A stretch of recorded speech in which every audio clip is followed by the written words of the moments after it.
Marcos, capítulo 5. Eles atravessaram o mar e foram para a região dos Gadarenos. Quando Jesus desembarcou, um homem com um espírito imundo veio dos sepulcros ao seu encontro. Esse homem vivia nos sepulcros, e ninguém conseguia prendê-lo, nem mesmo com correntes, pois muitas vezes lhe haviam sido acorrentados pés e mãos, mas ele arrebentara as correntes e quebrara os ferros de seus pés. Ninguém era suficientemente forte para dominá-lo. Noite e dia ele andava gritando e cortando-se com pedras entre os sepulcros e nas colinas.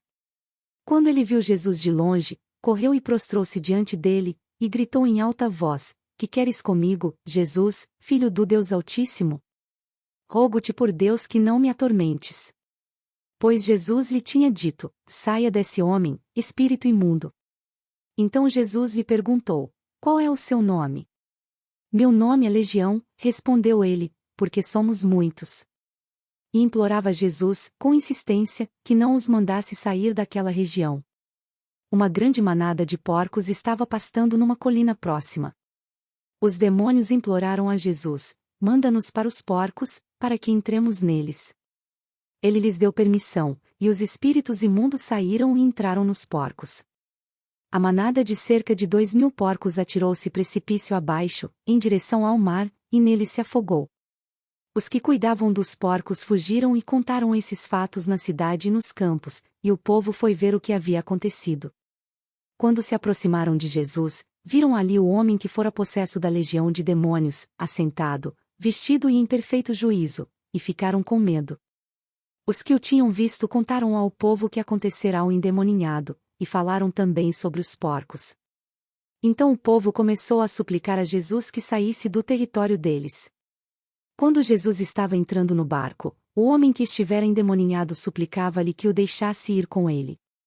Jesus não o permitiu, mas disse: Vá para casa, para sua família e anuncie-lhes quanto o Senhor fez por você e como teve misericórdia de você. Então, aquele homem se foi e começou a anunciar em Decápolis quanto Jesus tinha feito por ele. Todos ficavam admirados. Tendo Jesus voltado de barco para outra margem, uma grande multidão se reuniu ao seu redor, enquanto ele estava à beira do mar. Então chegou ali um dos dirigentes da sinagoga, chamado Jairo. Vendo Jesus, prostrou-se aos seus pés e lhe implorou insistentemente: Minha filhinha está morrendo. Vem, por favor, e impõe as mãos sobre ela, para que seja curada e viva. Jesus foi com ele.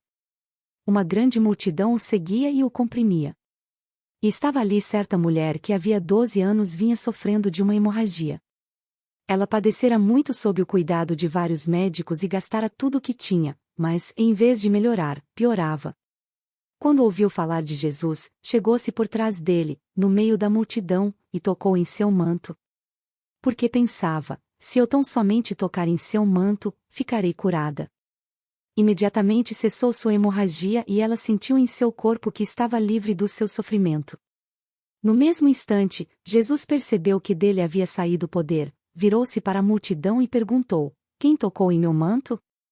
Responderam os seus discípulos: Vês a multidão aglomerada ao teu redor e ainda perguntas: Quem tocou em mim? Mas Jesus continuou olhando ao seu redor para ver quem tinha feito aquilo.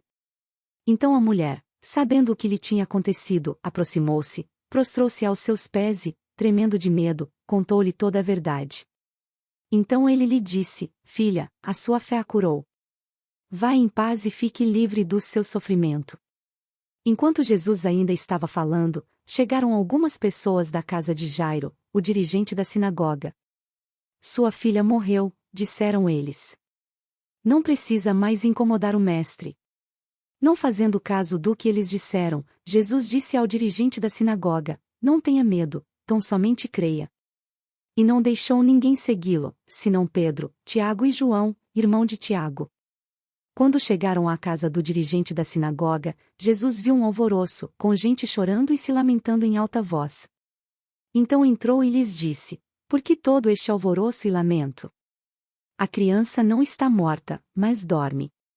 Mas todos começaram a rir de Jesus. Ele, porém, ordenou que eles saíssem, tomou consigo o pai e a mãe da criança e os discípulos que estavam com ele, e entrou onde se encontrava a criança. Tomou-a pela mão e lhe disse: Talita cumi, que significa: menina, eu lhe ordeno, levante-se. Imediatamente a menina, que tinha 12 anos de idade, levantou-se e começou a andar. Isso os deixou atônitos. Ele deu ordens expressas para que não dissessem nada a ninguém e mandou que dessem a ela alguma coisa para comer.